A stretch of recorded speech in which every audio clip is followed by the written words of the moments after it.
The verse? 9.1.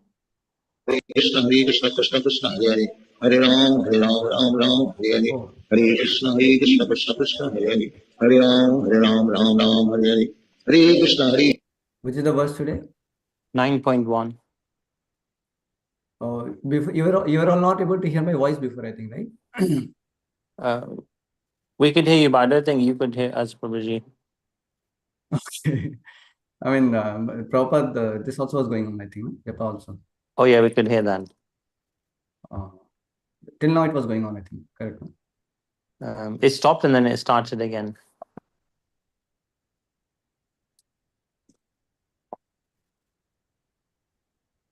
So today this is a chapter 9.1, no? Yes, Prabhuji.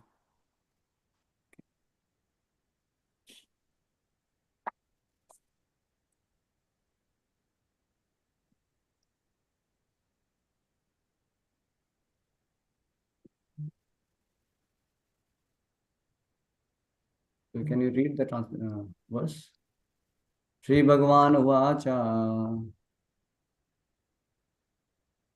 Everybody, please unmute and read this. Shri Bhagavan Kripa Vacha. Idam te guyyatamam. Idam te guhyatamam. Prakshami anusuyate. Prakshame.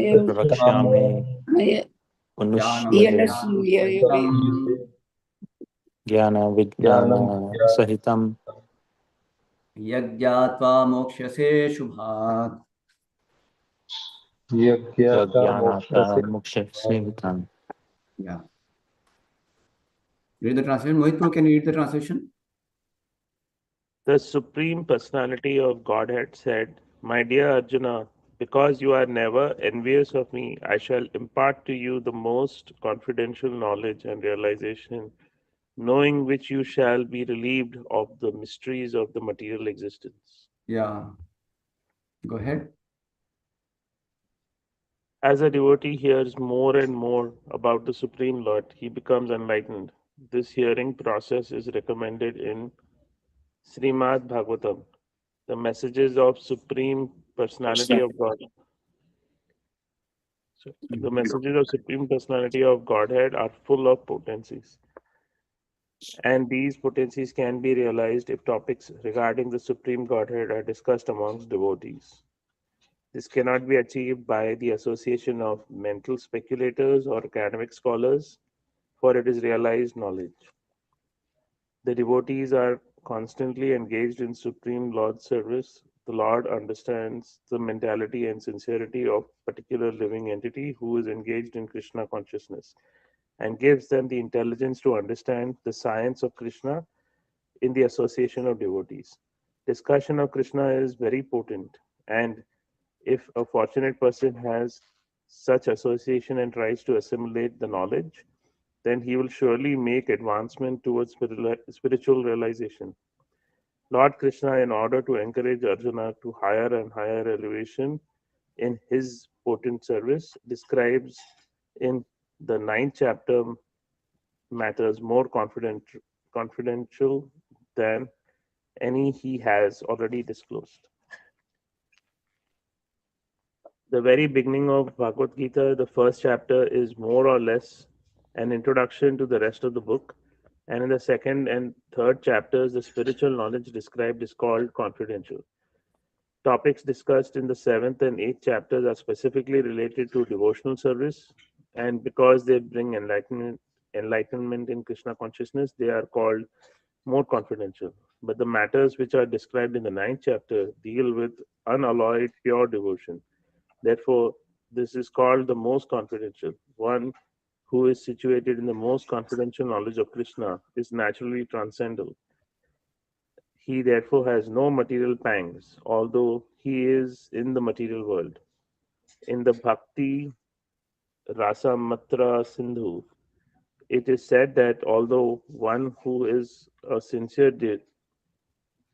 desire to render loving service to the Supreme Lord is situated in the conditional state of material existence, he is to be considered liberated. Similarly, we shall find the Bhagavad Gita, 10th chapter, that anyone who is enlightened in the way is a liberated person. Now, the first verse has specific significance.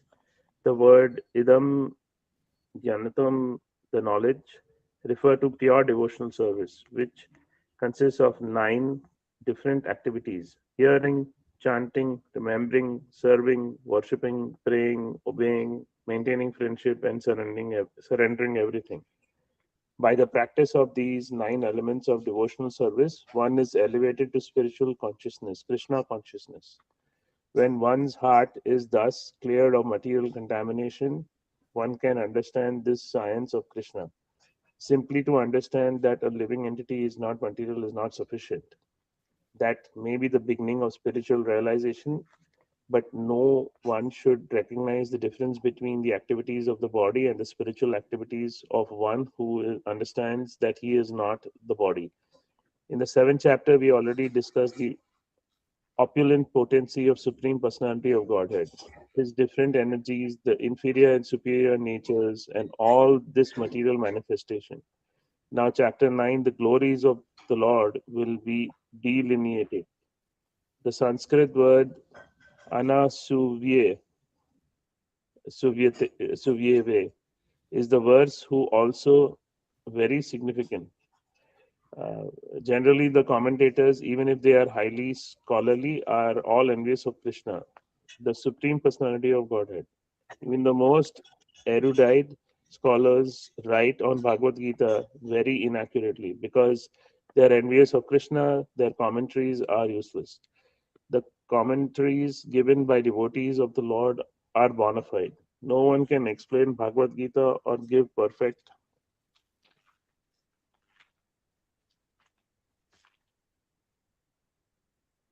knowledge of Krishna if he is envious. One who criticizes the character of Krishna without knowing him is a fool. So such commentaries should be very carefully avoided.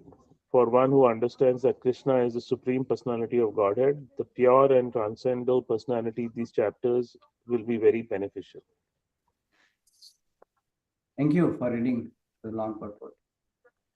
So, in the translation, if you see, my dear Arjuna, because you are never envious of me. So, this is the quality of a devotee. See, in spiritual life, the quality matters a lot. So, the quality brings out the further auspiciousness in the life of any person, like that. So, here the quality of a devotee is that he is not envious. And when he is not envious, then the Lord is happy to reveal his knowledge about him. Then he can make very swift advancement in Krishna consciousness. Same way, Prabhupada said, Bhakti Siddhanta Thakur would say that saralta hi vaishnavata hai, simplicity. Somebody who is simple, then he can get the benefit of Krishna consciousness. He can come to Krishna consciousness more easily. Somebody is simple-hearted. Same way, somebody is a perseverance or determination is there. That person can make very good advancement in Krishna consciousness. These are qualities actually. And these qualities also come by execution of devotional service as well. So it's both ways. So, but somewhere, some initial quality of, like, say, non-enviousness or some kind of simplicity, some way one has to, be there on, and then that becomes a kind of, for him to access further benefits of Krishna consciousness, like that. And sometimes by association of a pure devotee also one can be influenced to have some quality. Like if you see Narada Muni, when he came to Mrigari, somehow that Mrigari was ready to hear because somehow he had faith in Narada Muni. He developed faith because of the influence of Narada Muni. So you can see because of that one thing, he could further take the instructions like that. That initial faith, he could break his vow like that. Same way, the hippies, when they met Prabhupada, somehow they could put faith in Prabhupada. Some of them, they were simple. They could take it, chanting of Hare Krishna. So you can see this by the influence of purity also, it can happen. Of course, even then also sometimes some people may not. Sometimes some people may not. But here is that one important point where I said that quality. So we should also focus on, also developing qualities in Krishna consciousness. Though by practice of devotional service, the quality is manifest. No? Yasyasma bhakti bhagavad akinchane sarve gunays tattva samasita suray sura harava bhaktasya kuto mahatguna manorathena asati dhavato bahi. So that is the verse says that if somebody performs devotional service, then all the qualities of demigods are manifested in that devotee. But at the same time, a devotee should also try to cultivate qualities to please the Supreme Lord, to be able to access Krishna consciousness more and more. And like humility should be also practiced. Offering respect to others should be practiced. Otherwise, why Chaitanya Mahaprabhu is telling Trinadapi Sunichara, Tarorapi Suishna, Amanina Manana, Kirtanya Sadhari, because when one practices them sincerely, then one is able to chant the holy name also nicely, like that. And Krishna will help us. He is making so many arrangements, so many varieties of situations, circumstances. It is just to help us develop these qualities, practice these qualities. How many have experienced that you have got some opportunity by some arrangements or circumstances where you were forced to practice quality of humility and tolerance? How many of you? You had at least opportunity to practice. If you practice or not, that's to us. Sometimes we failed, sometimes we did, sometimes we little bit we grew in that situation. But how many of you have experienced that? No? There is surely some situations where you have opportunity to practice humility, tolerance. Anyone? Nobody. No. That's surprising. You tried Hare Krishna, Prabhu. One tries tolerance when you get angry. Yeah, when others also become angry, we have to have tolerance. Yeah, but you control your anger. That if you can do that, then you learn tolerance. Yes. Anyone else? Anybody experienced till now in your life that you were having the situation where you could practice tolerance and humility? Practice means you had opportunity to practice. There are some situations getting in your life where you're forced or you are able to see at least now that that's an opportunity for practicing tolerance or humility. Anyone? I'm surprised that nobody is there. Okay, Virat Prabhu. Is there? Mohit Prabhu also there. Okay, so can you a little bit share what was the situation? If it is not so personal, if you like to. Of course, it's Hare complicated. Krishna Prabhuji. So I deal with this all the time at work when we have somebody new joining, and you have to have like that patience and sort of mindfulness of like they don't know anything about the space, and then they really are seeking guidance and help. And so in that time, there's a lot of patience and there's a lot of self-centeredness you need to have to be able to help. Self-centeredness. Patience, I understand. Self-centeredness. Self-control, maybe he meant. Yeah. Okay. Yeah, correct. So yeah, instinct would be to yell and scream, but you Right. sort of center yourself and be like, no, Right. that's not. Sometimes you want to immediately give correction. You want to see that people should immediately reform, but doesn't work out. If you yell at them, if you correct them too much, if you don't tolerate, then they will also go away. They also won't learn much. But if you're patient, you're forgiving, you're tolerant, then people also open up eventually. Their minds also open, their hearts are open. They will open up. They may want to learn more than sometimes. Yeah. So we have to also have some kind of patience and tolerance and forgiveness while teaching also. Yeah, which we have to work a lot. So tendency is that they become upset.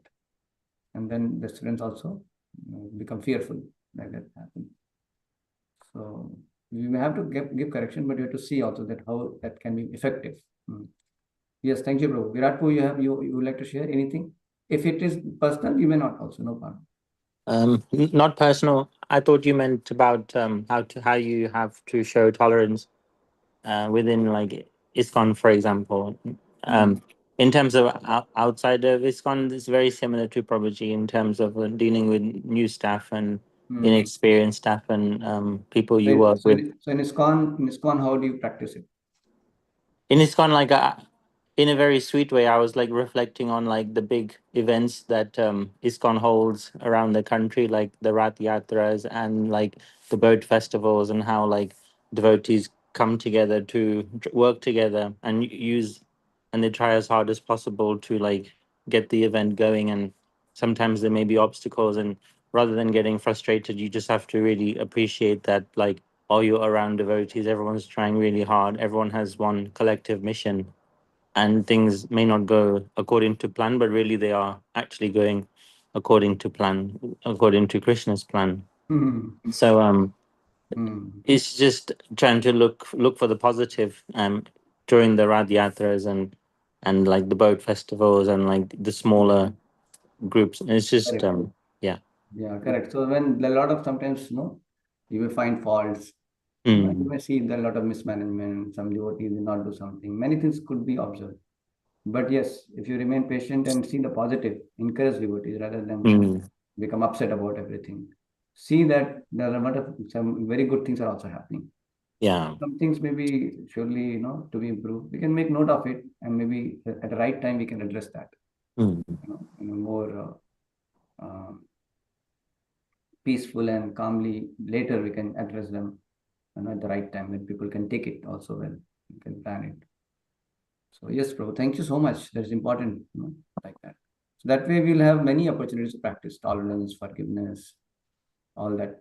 So my whole point, what I'm trying to say is that it is not that we have to just wait for, okay, I'll just chant Hare Krishna and then the qualities will come, then I will see.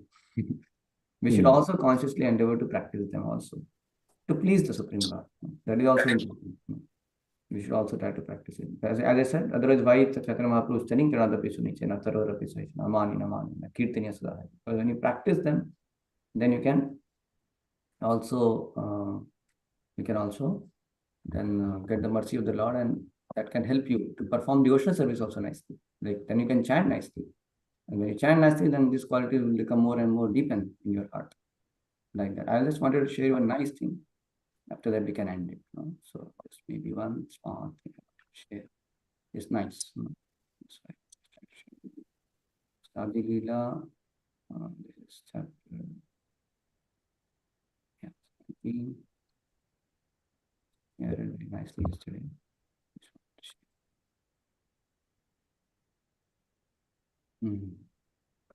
You see, there is one Gopal Chappal, one person who kind of, put all the wrong things, like paraphernalia of Durga, Vaishya, wine and everything in front of Shiva's Thakur, where they would do Sankirtan, just to defame him because he became envious of him. So what happened then? After 3 days, leprosy attacked Gopal Chappal and blood oozed from sores of all over bodies. He got so much of reaction of committing an offense to a great devotee. And then insensately covered with germs and insects biting him all over his body, Gopal Chappal felt unbearable pain. His entire body was in distress. Leprosy was there. Gopal Chappal had to leave the village, and he sat in the bank of the Ganges under the tree, and he saw Chaitanya Mahaprabhu passing by and spoke to him follows. My dear nephew, I am your maternal uncle in our village relation. Please see how greatly this attack of leprosy has affected me. As an incarnation of God, you are delivering so many fallen souls. I am also greatly unhappy fallen soul. Kindly deliver me by your mercy. See, he's saying like that. So very proper. That is a nice thing. Can someone read here this purport? Very good it is. Read this. Hare Krishna Prabhu. It appears that although Gopala Kapala was sinful, Not Kapala, talkative, Chapala. Chapala was sinful, talkative, and insulting. He nevertheless had the qualification of simplicity. See, this is important. But he was somehow simple, somehow. Though he was offensive, insulting, talkative, sinful, but somehow he had some simplicity. Okay, go ahead. Thus, he believed Chaitanya Mahaprabhu to be the incarnation of the Supreme Personality of Godhead who had come to deliver all fallen souls. And he appealed for his own deliverance, seeking the Seeking the mercy mercy of of the Lord. Lord, he did not know, however, yeah, go ahead. He did not know, however, that the deliverance of the fallen does not consist of curing their bodily disease, although it is also a fact that when a man is delivered from the material clutches, his material bodily disease are automatically cured. Gopala Chapala simply wanted to be delivered from the bodily suffering of leprosy, but Sri Chaitanya, although accepting his sincere appeal, wanted to inform him of the real cause of suffering. Yes. Thank you, Prabhu. So the point is that he was simple. See, he had somehow faith in Chaitanya Mahaprabhu.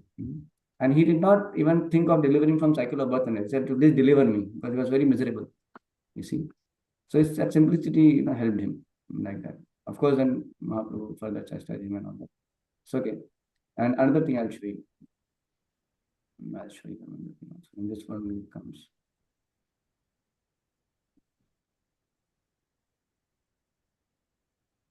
He talks about chanting the holy name of the Lord, how that without that one cannot get delivered.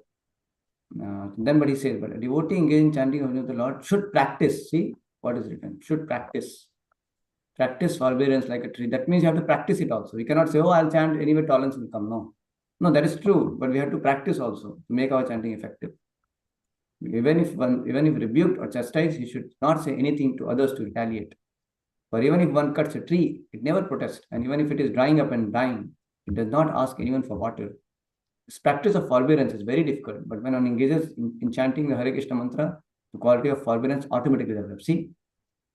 So practice of forbearance is very difficult, but when actually engaged in chanting Hare Krishna, then it develops also. A person advances his spiritual consciousness, although chanting Hare Krishna mantra, need not practice separately for a devotee. That is all good. So see what he's writing.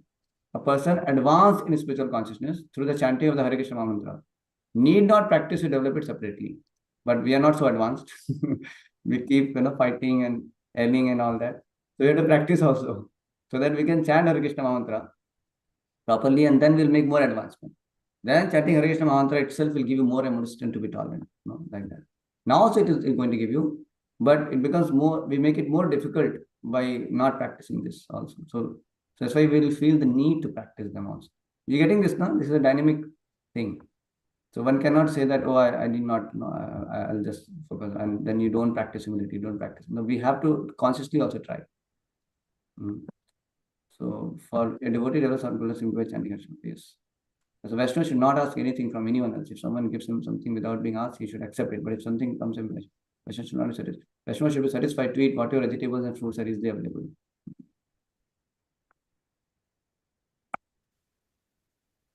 So when you try to practice, you'll find, oh my God, it's not so easy. That time you'll take shelter of Hare Krishna mantra more nicely, deeply. See. So when you endeavor to practice, then you find struggle, then you chant Hare Krishna, and then you'll get strength. So chanting Hare Krishna will give you these qualities more and more, like that. That's why he's saying, especially advanced spiritual consciousness, chanting Hare Krishna need not practice develop separate. For a devotee, develops all good qualities by chanting Hare Krishna. So we have to surely chant Hare Krishna regularly. At the same time, we should reflect in our life where we could practice this more nicely, where we fail to practice, and then pray to the Holy Name to give us strength more and more. This is how we should do. One should strictly follow the principles of always chanting Holy Name, and one should be satisfied with whatever he gets. Such devotional behaviors already maintain devotional service.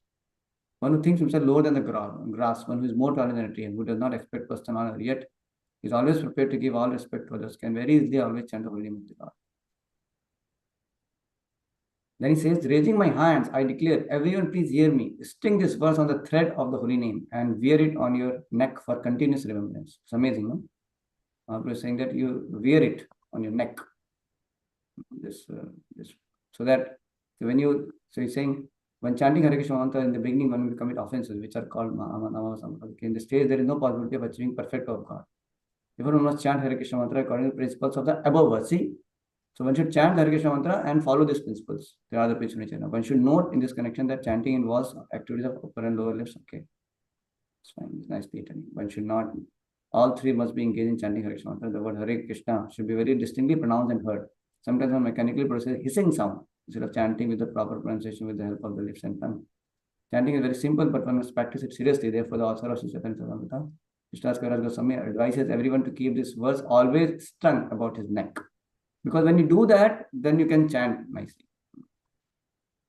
So you understood this point. Now, otherwise, why this is told? See, one must strictly follow the principles given by Lord Chaitanya Mahaprabhu in this way. That means if one simply follows the Chaitanya Mahaprabhu Goswami, certainly will achieve the ultimate goal, the rest of the Krishna. Yeah. So you got this point. No? So any reflection or question anybody has? You can pause. Just one question or one reflection maybe. Anyone? Or in case there is some question is there. Hare Krishna.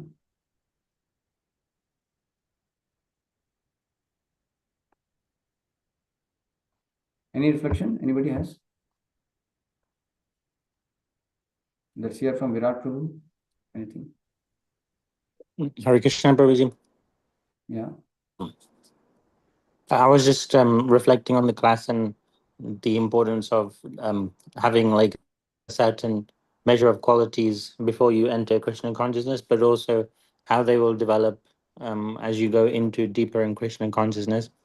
And it's really important that we should always endeavor to practice these good qualities in just in order to please the Lord. And in life, like as Prabhuji said, at work and within ISKCON, like we have lots of opportunities to practice these good qualities every day, every hour. So we have to take advantage of these opportunities to show our good qualities like simplicity and in the class it mentioned forbearance. So I had to Google what that meant, which means self-control and patience. So these are the three qualities I'm gonna look into more, like self-control, patience, and simplicity, and hopefully that will get me deeper into Krishna consciousness. Forbearance is like tolerance also. Forbearance is or intolerance. Yeah. So we have to do both, no? So of course we don't have to say, okay, when I get the humility and tolerance, then only you'll start chanting Hare Krishna. It is not like that. You start anyway chanting Hare Krishna and simultaneously work on developing these qualities also. That is a part of sincerity. You have to do both. And chanting Hare Krishna will anyway help you to develop those good qualities. But at the same time, we should take responsibility also to practice them. So both should go on and on. And that, because that way it will enhance your practice of devotional service also. Yes. Srinivasan Prabhu, let's hear from you.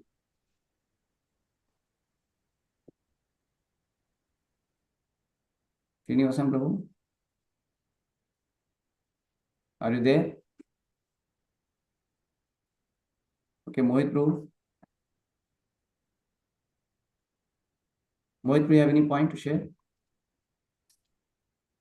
Not on the second verse. But it was interesting for you? Yes. Prabhuji. Okay, Srinivasan Prabhu, you don't want to share anything? Okay, others? Anybody? Hare Krishna, Prabhu. I will say I have come a long way and still yet I have long way to go. If I think of my past, you do anger, you don't have self-control, you don't have tolerance. But with meditation, with listening to Bhagavad Gita, coming to temple, has changed me a lot, but still yet more to go to. Yeah, very good. Thank you. Yes, Virat, what are you saying? Prabhuji, I was just further reflecting, like to develop these good qualities, you have to find association of devotees who have those good qualities as well. Because I think it's really hard to develop those good qualities without having like a mentor or a friend within Krishna consciousness. Who it's important to have someone who has those qualities, and you can look up to them, and they can help guide you, and they can become like your guiding pillar to make you more tolerant and simple and have more simplicity. Yeah, correct. Very good, bro. Thank you. We can also get some role model examples from scriptures. We can get from our devotees. Keeping some role models in our mind can always help us. Yeah, and sometimes it's always nice, as you said. We can even take association. We can ask them also how to apply this in our life, and hearing from them can also give us that inspiration and enlightenment to how to do it. Thank you. Yes, Poonam Mata, you want to share something? I just want to say that when you are in the Krishna consciousness, it all the time you're just chanting and hearing Krishna's name. It gives you the patience and tolerance, which I all myself change in my behavior. That I become very tolerant, kind-hearted, soft-hearted, and all the time just want to listen about the Krishna and hearing and chanting. So I think it's very good. Very good. Yeah. You want to say more, or I think the voice broke? No, this, Okay. I just want to be in the Krishna consciousness. It's give me the self control and solve my all the problems and struggles. Give me the strength of live Yeah. going on in my life. Yeah, Krishna consciousness gives you the strength to go on in your life, Yeah. correct? Yeah. Correct, no? Yes. Yeah, thank you. Very beautiful point all of you have shared. So this is also very important. One can reflect on that, how one is developing, or being awarded some good qualities have become better than before, for sure. And this will help us to continue Krishna consciousness. I mean, this will give us faith that we continue Krishna consciousness, and also will become more and more nice. That's true. I want to one thing say, Prabhuji, that because you force us to reflect something, so we are very attentive in your class and learn something in each and every class. So Yeah. we have to be very careful about that. Ki whatever you say, that we just grasp that thing. Yeah. So thank you for that. Very interesting class. Yeah, actually, yes, the reflection can help us. That's true. Yes. Because when you want to reflect, then you want to think what we are, and this is very important because hearing is good, but more than hearing, we should also be able to recollect. So after class, you should also close your eyes and think, what did you learn from your class? And sometimes you'll be amazed you're blank. Yes, yes. Then you will be forced to think, what I'm doing, am I hearing or it is gone? So then, and then you sit more, and then you really scratch your head, and then you'll see you'll get some points. And this is really a treasure, because once you reflect and you get the points, it is with you more. Otherwise, sometimes we here it goes, and then you may not apply also. So many things we have, good things we have heard, but we fail to apply. Why? Because we don't keep it with us. Like that. Just like you eat it, but you don't keep in your body. It just goes out. But you have something which you keep with the body. It gets digested well. Then you can see you will get strength also. So same way we have to recollect. Recollection is also very important. That cow example is there. Cow chews. Jugali bolte hain usko. Like this she does. Yes. Like this she will keep eating. Same thing she will keep chewing. Then it becomes more and more nourishable for the cow, like that. So same way we have to also reflect and recollect more. So whatever we hear, we should also think of trying to recollect and put in our practice. See how we can put in our practice. And actually, when you become sincere like this, Krishna will give you amazing, more and more opportunities to hear wonderful lessons which you need to hear. Because Krishna knows you are taking it seriously, then Krishna will supply you more and more. So many devotees, to scripture, to devotees, so then things will start making sense more and more, like that. So because when you take it, just like in a ordinary school also, so if you take very seriously notes and everything and ask questions and recollect and learn, so teacher also becomes more inquisitive, more enthusiastic to give you more and more. He'll give you some more better problems and some tough problems, or some more concepts he will tell. So because he knows that you're learning better. Same way, Krishna will also give you more and more realizations, more and more opportunity to hear. And like that, Krishna will make more and more arrangement for us. So we should try our best. Whatever we are getting, try to recollect and see how we can reflect on that and how we can apply in our life. And mind Yes. has nature to chew. But many times we keep thinking about many worldly things only. Oh, now I have to do this. Oh, this is there. Oh, that fellow is bad. Oh, this fellow is good. So many things mind keeps thinking. Instead of that, if you can just close our eyes and think about those things which we have heard and read, and reflect on it and see how I can apply in my life. So introspection time has to increase, on our lives. And in Kaluga, it becomes so difficult to introspect because people are so distracted with their mind. So we have to also think of how we can, recollect the points and think of how I can apply this also. So thinking about what you have heard will give rise to better and better understanding also. And then you can also think of applying it in your life, and then it will become with you. That's how you develop more and more. Okay, thank you all very much. Hare Krishna. Srinivasan, you want to share something? You're there? I think he's not there.